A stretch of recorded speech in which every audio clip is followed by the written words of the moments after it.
In early July, the New York Times carried a front-page story about the Tajoura Detention Center in Libya, where migrants, mostly from Africa, are held.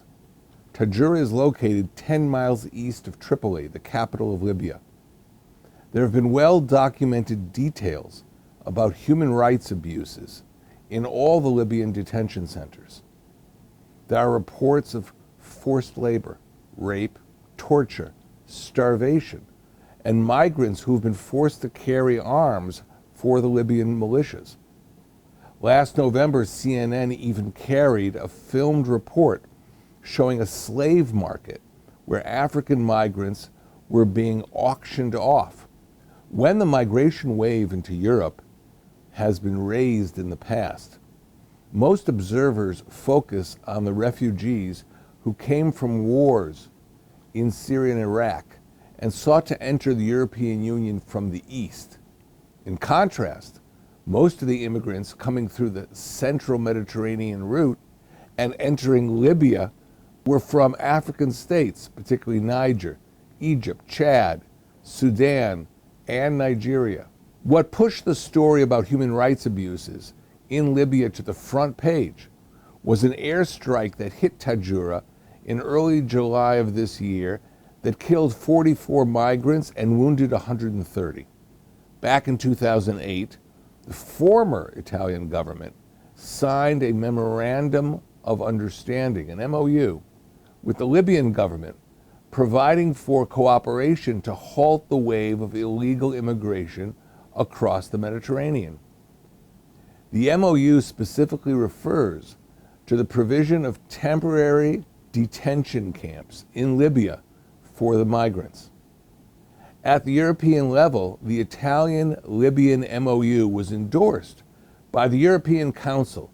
To make matters worse, while the EU had a policy in the past of at least rescuing migrants at sea, in 2014, EU rescue operations were halted.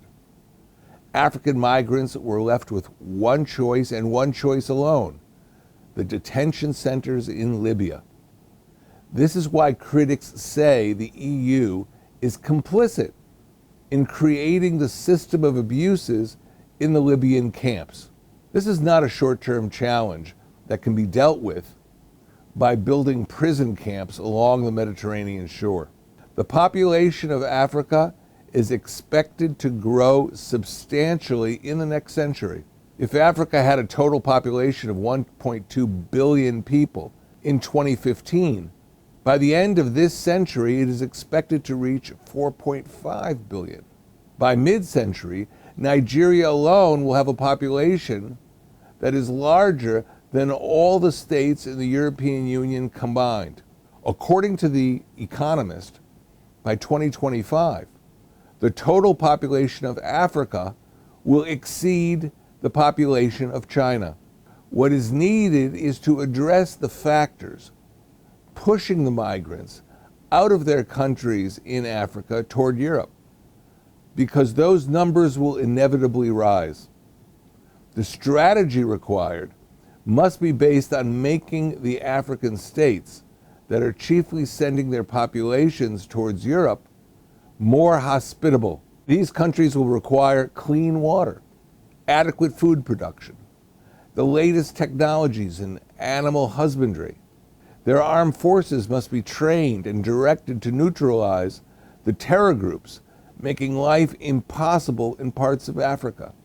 In the meantime, the African demographic explosion carries global implications. Increasingly small but rising numbers of Africans are crossing the Atlantic Ocean in order to reach South America. They come from the Democratic Republic of the Congo, Cameroon, Eritrea, and Sudan. Some hope to settle in South America. What this indicates is that Africa cannot be left on the sidelines while these major changes take place. Africa isn't some distant problem, but rather poses a growing challenge for neighboring continents and countries as its migrants move to their doorsteps.